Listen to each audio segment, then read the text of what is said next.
Prema utvrđenom kalendaru obeležavanja istorijskih datuma, opštinska organizacija Sumno Rašid obeležit će predstojeće datume, a vezane za dane oslobođenja u Drugom svetskom ratu. Riječ je o datumima 4., 5. i 6. decembru 1944. godine, kada su od fašističke okupacije oslobođena mesta u Sremskoj ravnici. Kao i prethodnih godina u selima Šidske opštine, a i samom gradu, bit će obeleženi ovi datumi i ove godine uz veliki jubilej 80 godina od oslobođenja. U sredu 4. decembra bit će obeležen dan oslobođenja Erdevika, Bikić Dola, Sota i Molovina, u četvrtak 5.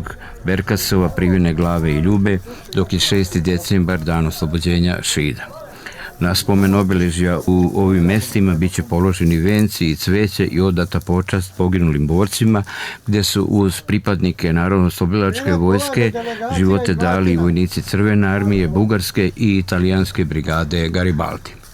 Sam 6. decembar bit će obeležen prigodnim skupom u sali Skupštine opštine Šid i odavanjem počasti poginulim borcima kod spomen obeležja petokraka na groblju.